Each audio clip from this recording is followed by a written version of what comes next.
Dans les hauteurs insondables du 7e ciel se dresse le Beth Al-Mamur, la maison fréquentée par les anges, pivot éternel de l'univers. Sur terre, une réplique sacrée pulse au cœur de la Mecque, la Kaaba. Objet de vénération depuis des millénaires, elle porte en ses pierres noires le souffle divin, les larmes des prophètes et les mystères cosmiques. Préparez votre âme, car ce que vous allez découvrir dépasse l'histoire. C'est le lien vivant entre le ciel et la terre. Abonnez-vous à Récits Célestes et activez la cloche pour ne rien manquer de cette série épique. Likez si votre cœur vibre déjà. Chapitre 1. Les fondations prophétiques. Imaginez le désert brûlant d'Arabie, il y a plus de 4000 ans. Le vent hurle entre les dunes comme une plainte venue des profondeurs du temps. Au milieu de cette fournaise impitoyable, deux silhouettes, un père et son fils. Ibrahim, que la paix soit sur lui, et le jeune Ismaïl, que la paix soit sur lui. Ce n'est pas une simple histoire de construction. C'est l'acte fondateur d'un lien éternel entre le ciel et la terre. Allah ordonne à Ibrahim de bâtir sa maison. Pas n'importe où. Exactement à l'endroit où, des millénaires plus tôt, Adam avait déjà élevé un premier sanctuaire. Mais le temps avait tout effacé. Seuls les anges savaient encore. Ibrahim et Ismaïl arrivent donc sur ce plateau aride, sans eau, sans ombre, sans vie apparente. Le soleil tape comme un marteau de feu. Ils n'ont ni outils modernes, ni équipe d'ouvriers. Seulement leur foi, leurs mains nues et les pierres du désert. Et c'est là que commence le miracle. Ils soulèvent chaque pierre avec une dévotion qui fait trembler les cieux. Ibrahim pose les fondations, Ismaïl lui passe les pierres une à une. Leur voix s'élève en une supplication déchirante. Ô notre Seigneur, accepte ceci de nous. Tu es celui qui entend tout, celui qui sait tout. À chaque pierre posée, c'est comme si le ciel descendait un peu plus sur terre. Mais le moment le plus émouvant, le plus spectaculaire, arrive lorsque les murs deviennent trop hauts pour qu'Ibrahim puisse encore atteindre le sommet. Le prophète a besoin d'une élévation. C'est alors qu'une pierre extraordinaire surgit du sol. Une pierre qui n'était pas là auparavant. Ibrahim monte dessus, et la pierre se met à vivre. Sous ses pieds sacrés, elle devient molle comme de l'argile fraîche. Elle s'enfonce légèrement, épousant parfaitement la forme de ses pieds. Puis elle se durcit à nouveau, conservant pour l'éternité l'empreinte bénie du prophète Ibrahim. C'est le Maqam Ibrahim.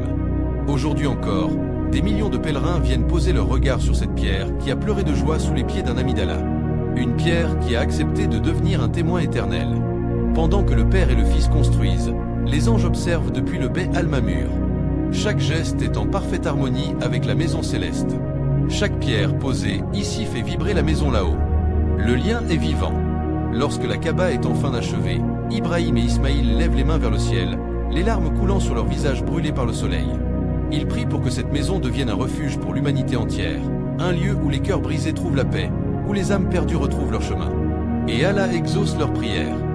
Depuis ce jour, la Kaaba n'est plus seulement une structure de pierre. Elle est devenue le cœur battant de l'islam, le point zéro de la prière pour 1,5 milliard d'êtres humains. Chaque fois que vous vous tournez vers elle, sachez que vous vous connectez à cet instant sacré où un père et son fils ont offert tout leur amour et leur soumission à leur Créateur. C'est cela, les fondations prophétiques. Un acte d'amour si grand qu'il traverse encore les siècles et fait vibrer des millions de cœurs à travers le monde. Ce chapitre vous a-t-il transporté?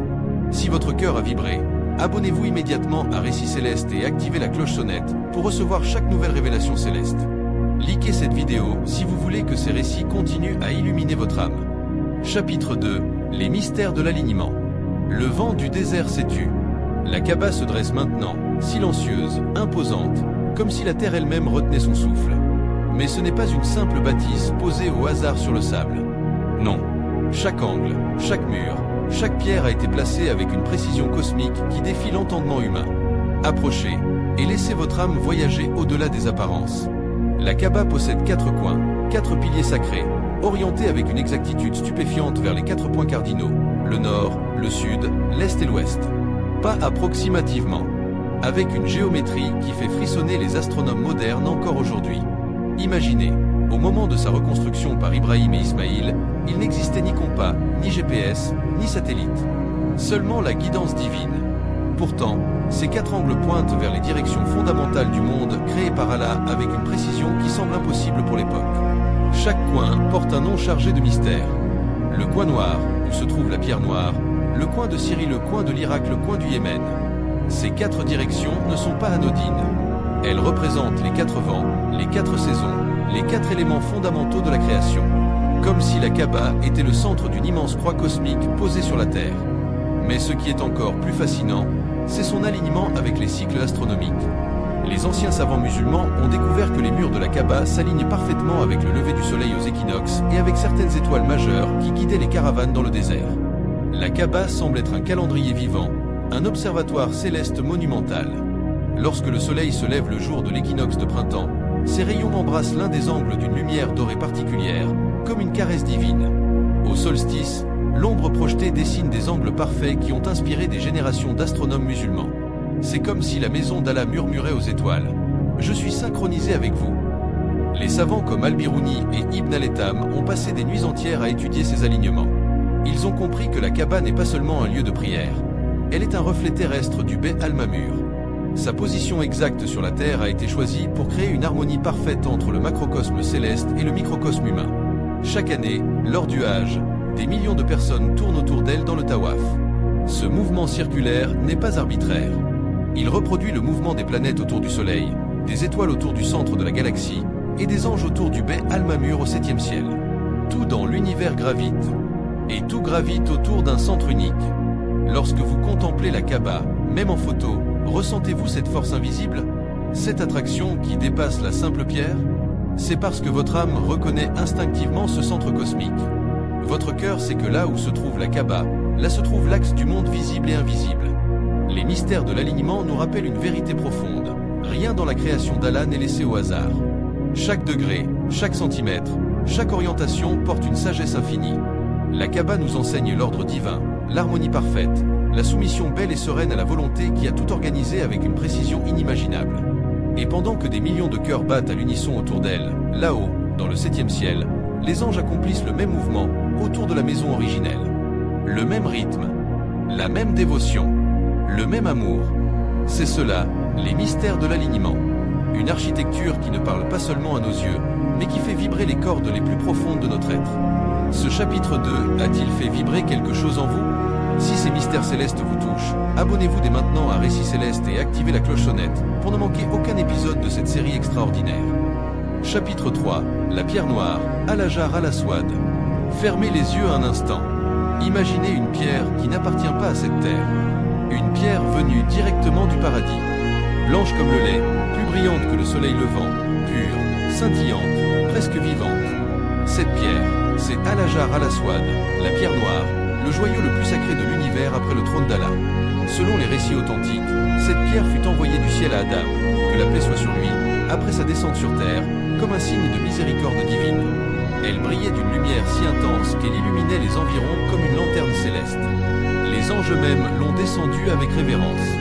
Des siècles plus tard, lorsqu'Ibrahim et Ismaïl reconstruisirent la Kaaba, ce fut l'ange Jibril, que la paix soit sur lui, en personne qui apporta la pierre noire du haut des cieux pour la placer dans le coin oriental de la maison.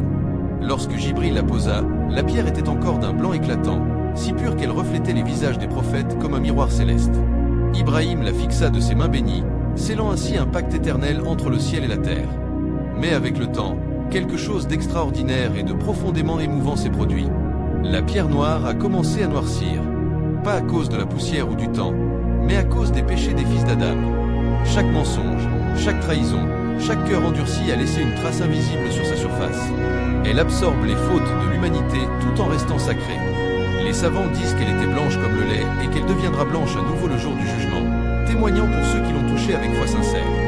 Maintenant, approchez encore plus près dans votre esprit. Cette pierre a traversé des épreuves qui auraient détruit n'importe quel objet terrestre. Elle a connu des incendies dévastateurs qui ont ravagé la Kaaba à plusieurs reprises. Les flammes montaient jusqu'au ciel, léchant les murs, faisant fondre les métaux. Pourtant la pierre noire est restée intacte, protégée par une force invisible.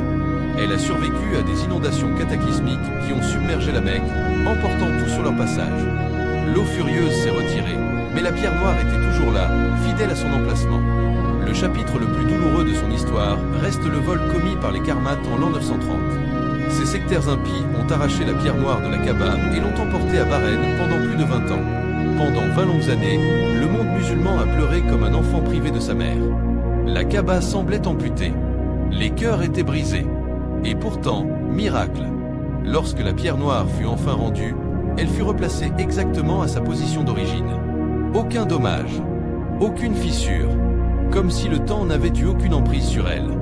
Les historiens encore aujourd'hui ne peuvent expliquer comment une pierre volée, transportée, maltraitée pendant 2 décennies, est revenue intacte, gardant toute sa puissance spirituelle. Des millions de pèlerins ont embrassé cette pierre, l'ont touchée, ont pleuré contre elle. Certains y déposent leurs plus lourds secrets, leurs plus grandes douleurs, leurs espoirs les plus fous. On raconte que celui qui la touche avec un cœur pur sent parfois une fraîcheur étrange, une paix qui descend directement dans l'âme. La pierre noire n'est pas un simple caillou. C'est un témoin, un gardien, un pont vivant entre vous et le Beth al-Mamur. Le prophète Mohammed, que la paix et le salut soient sur lui, a dit « La pierre noire est la main droite d'Allah sur terre ». Chaque fois que vous la voyez, même en image, sachez que cette pierre a vu passer Adam, Ibrahim, Mohammed, et qu'elle vous verra aussi, le jour où vous accomplirez le tawaf, si Allah vous l'accorde. Elle porte en elle le souffle du paradis, les larmes des prophètes et l'amour de milliards de croyants à travers les âges. C'est cela, le mystère bouleversant d'Al-Hajar al-Aswad, une pierre venue du ciel, noircie par nos fautes, mais toujours capable d'élever nos âmes vers les hauteurs divines. Le soleil se couche sur la Mecque. La lumière dorée enveloppe la Kaaba comme un voile de miséricorde. Des milliers de voix s'élèvent en une seule mélodie. Des millions de pieds tournent. Des millions de cœurs battent à l'unisson. C'est le tawaf. Ce n'est pas une simple circumambulation. C'est la danse sacrée de l'univers tout entier. Regardez bien. Des hommes, des femmes, des enfants de toutes couleurs, de toutes nations, riches et pauvres, rois et serviteurs, tous vêtus de blanc, tournent autour de cette maison modeste. Cette fois, sans fin, comme les planètes tournent autour du soleil, comme les étoiles tournent autour du centre de la galaxie, comme les anges tournent sans relâche autour du Beth al-Mamur au 7e ciel. Tout gravite, tout cherche son centre. Et ce centre, sur Terre, s'appelle la Kaaba. Dans ce mouvement circulaire se cache le plus grand secret cosmique, l'ordre divin. Rien n'existe dans le chaos. Tout est organisé autour d'un axe unique. La Kaaba est cet axe. Elle est le point zéro de la création visible, le miroir terrestre de la maison céleste, le cœur battant qui relie le ciel à la terre. Lorsque vous accomplissez le tawaf, vous ne marchez pas seulement autour de pierres. Vous entrez dans le rythme même de l'univers. Chaque pas efface un péché. Chaque regard vers la pierre noire renouvelle un pacte. Chaque larme versée devient une prière acceptée. Ibrahim et Ismaïl ont posé les fondations avec leurs mains. La pierre noire est descendue du paradis pour y être scellée. Les angles se sont alignés avec les étoiles et les équinoxes. Et maintenant, des milliards d'âmes tournent autour d'elle à travers les âges.